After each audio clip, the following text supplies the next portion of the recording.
welcome the Vice President of the United States, Kamala Harris.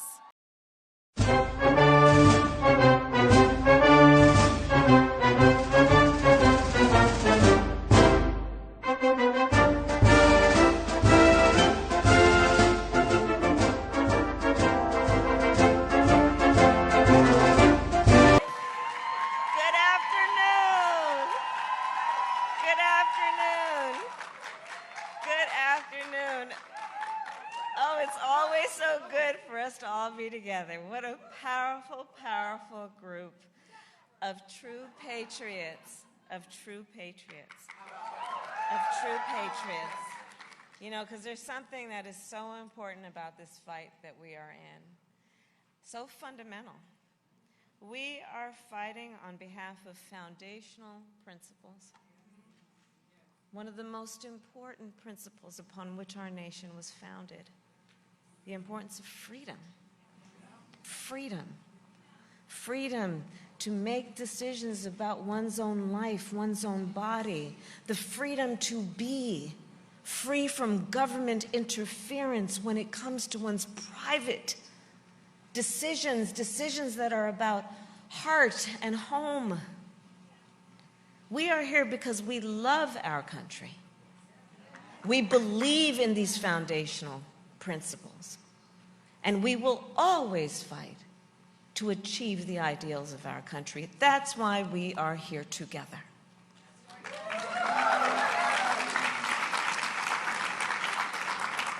So I thank all the leaders who are here, including, of course, the most honorable members of the United States Congress, our extraordinary Speaker Emerita, Nancy Pelosi,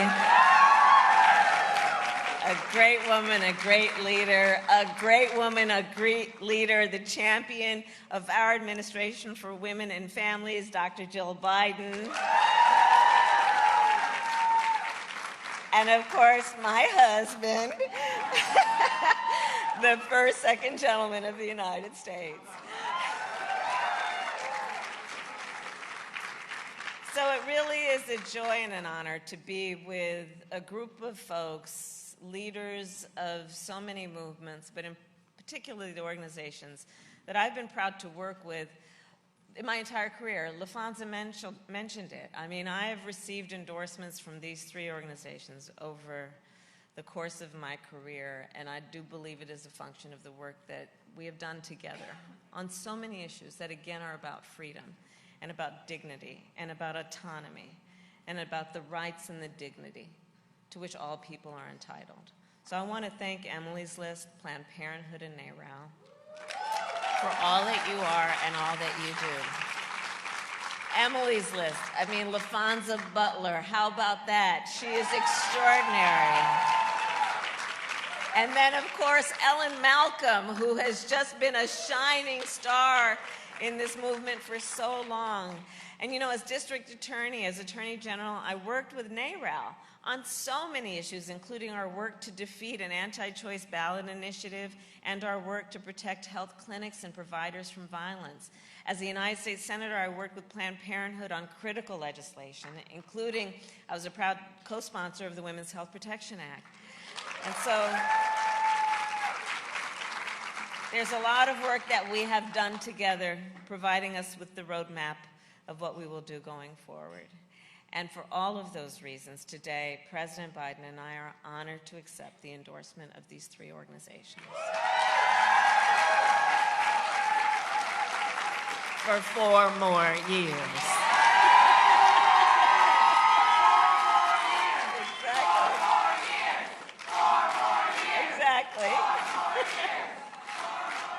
So, to get there, let's talk about the work. And let's take a moment to really reflect on the historic progress that we've made thus far. You know, so many of us are always in the process of fighting to achieve full equality, full freedom, the rights that people are fully entitled to. But let's always take a moment to also see what we have achieved thus far, while we clearly see the moment that we are presently in. So we have achieved a lot. And I know that in particular when the Dobbs decision came down, A lot of us, it hit us very hard. Doug talked about it. Jill has talked about it. We all know how we felt. It was painful.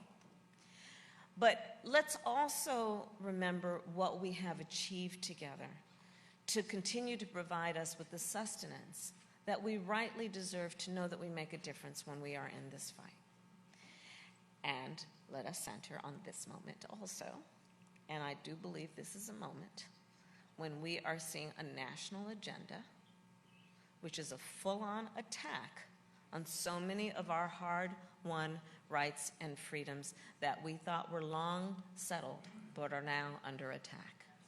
That's the moment we are in, including almost exactly 1 year ago when the United States Supreme Court, the Court of Thurgood, the Court of RBG, took a constitutional right that had been recognized from the people of America, from the women of America, took the right of every woman to make decisions about her own body. So tomorrow, many of us will be, and I invite you, I know we're going to be spread out all over the country, but I'll be in Charlotte, North Carolina, where I intend to describe the impact of the past 365 days on the health, the safety, and the well-being of the women of our nation. And the impact is clear. And a year later, it is also clear that extremists in Congress plan to ban abortion nationwide. Nationwide. But I have news for these extremists. As I look at all the friends and the leaders, the people of America will not accept that. Planned Parenthood will not accept that. NARAL pro-choice America will not accept that. Emily's List will not accept that. And you know President Biden and I will not accept that.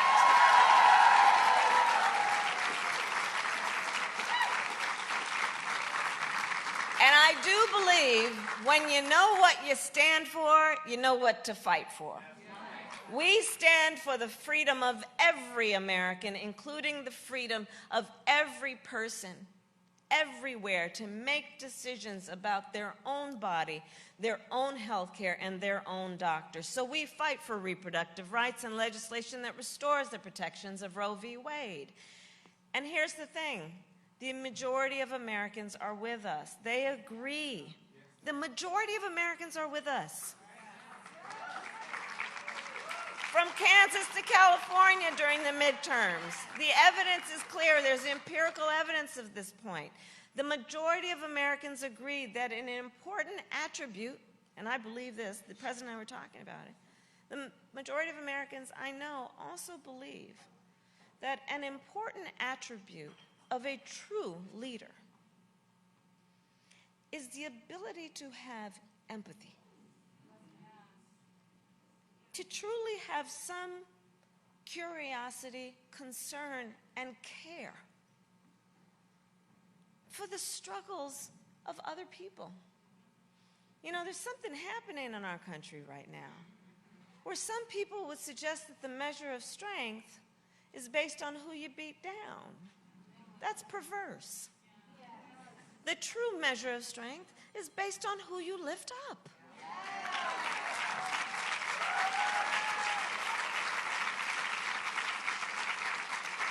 So as we move on, we know empathy is a true quality of a true leader.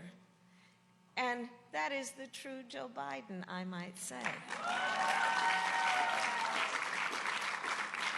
And Americans know that when we go forward on this issue, it is also a truth that one does not have to abandon their faith or deeply held beliefs to agree that the government should not be telling her what to do with her body. So Planned Parenthood, NARAL, Emily's List, we stand and we fight for the women, for the people of America, and for the dedicated healthcare providers of America, providers like our next speaker, and I'm so proud to introduce her, an OBGYN who is on the front lines of this fight. Please welcome Dr. Serena Floyd, Medical Director for Planned Parenthood of Metropolitan Washington, D.C.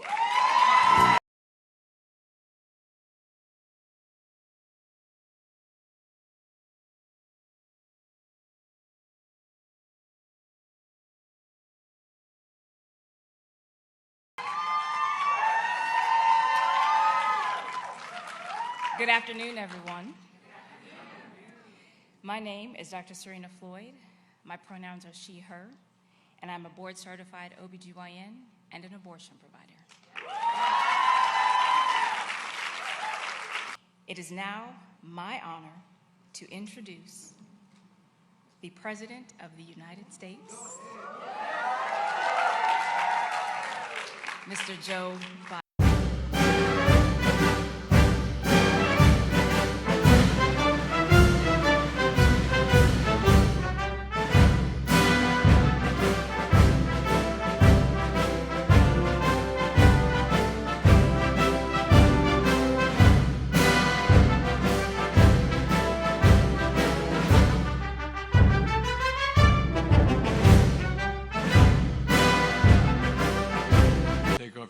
The rest of you should lie down. My Lord, talk about commitment standing all this time.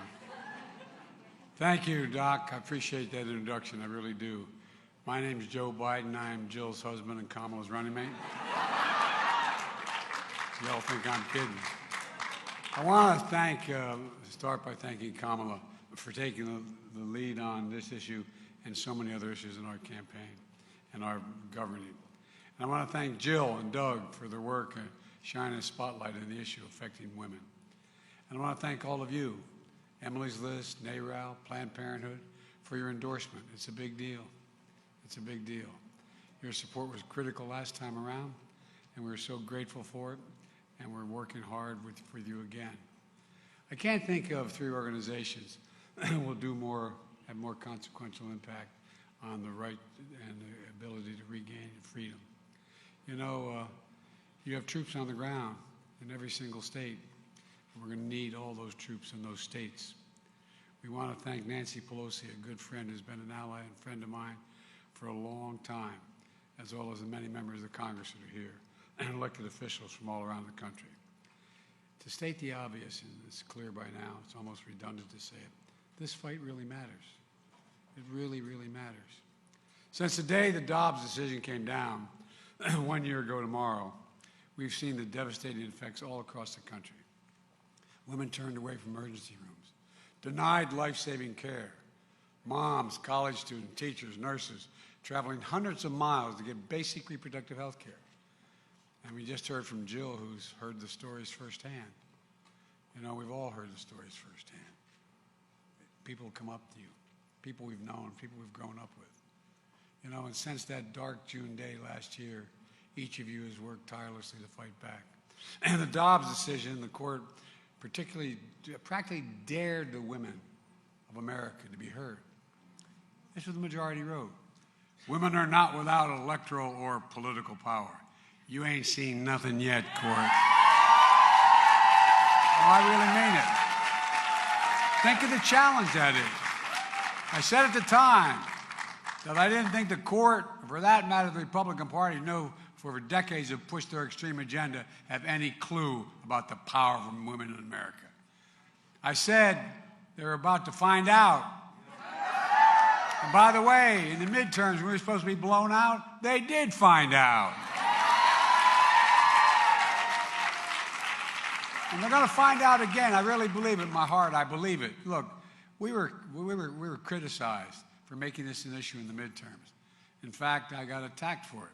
But you know, all along, what Kamala and Doug and Jill and I knew as well, the Americans would not stand by and let the court take away the right that's so fundamental.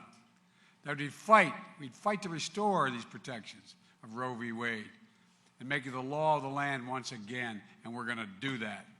And we would let most personal decisions fall in the hands of politicians instead of women or doctors.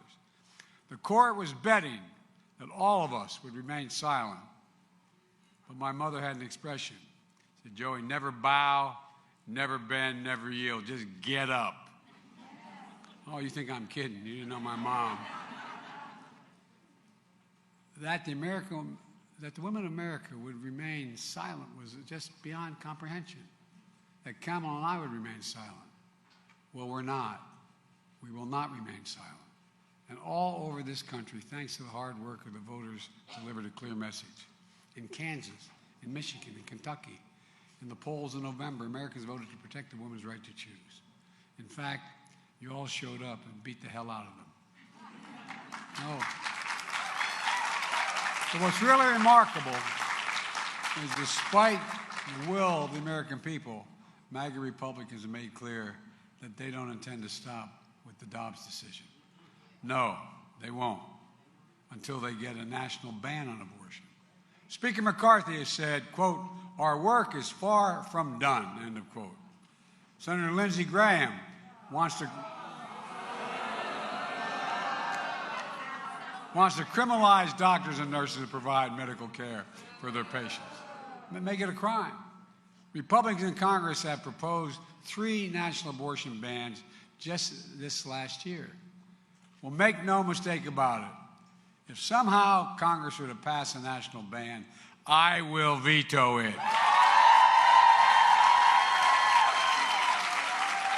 Let's also be clear that this decision also risks the broader rights of privacy for everyone.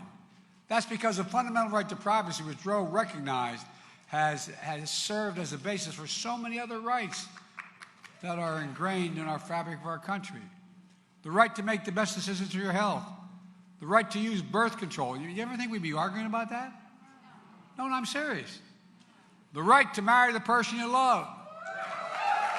Judge Thomas said as much in his concurring opinion in Dobbs, writing, quote, "For that reason, the future cases we should reconsider all the court's substantive due process precedents, including Griswold, Lawrence, and Obergefell." These guys are serious, man. I said it when the decision came out, and people looked at me like I was exaggerating. But they're not stopping here. Make no mistake, this election is about freedom on the ballot once again. Look, we made so much progress. We can't let it take us backwards. I believe that one of the best ways to continue making progress is to ensure women are at every table where every decision is made. And that's not hyperbole. That's not hyperbole. I promised that my administration would look like America. My cabinet is the first majority female cabinet in history.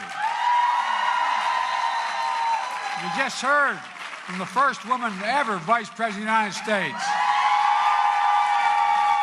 And perhaps the most critical of milestones we mark tomorrow, we are reshaping our courts. We've appointed more black women to the Federal Circuit Courts of Appeal than every other president in American history combined. And of course, I was proud to keep my promise to appoint Justice Jackson, the first black woman in the Supreme Court. And by the way, she's smarter than the rest. I'm serious, she's incredible. She is genuinely incredible. We're also making progress building an economy where all Americans have the opportunity to work, raise a family, buy a home, start a business. We made historic investments in child care, making it more affordable so parents can work and provide for their kids at the same time. The first major piece of legislation I signed, the American Rescue Plan, provided historic tax relief for millions of families, helped to recover child care costs. We have the largest increase in history of child care tax credit, the dependent care child tax credit.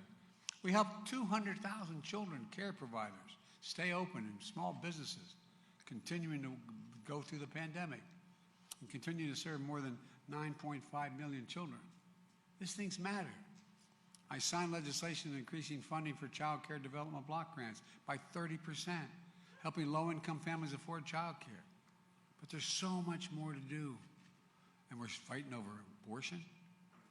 For example, the United States is still one of the only countries in the world that doesn't guarantee paid leave.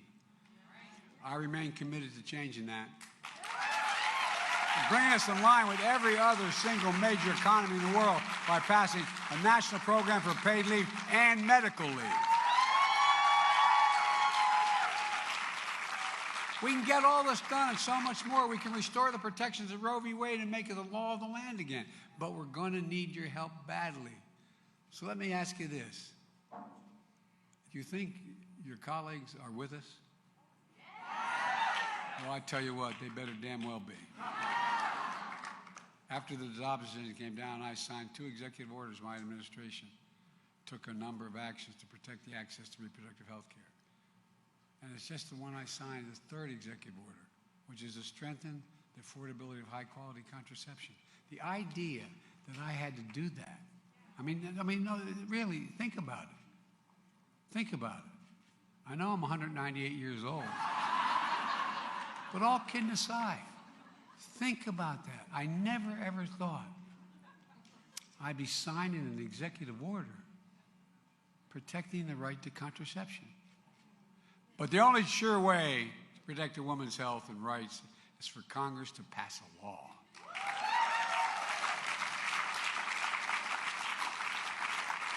As I said before, the court got Roe right 50 years ago.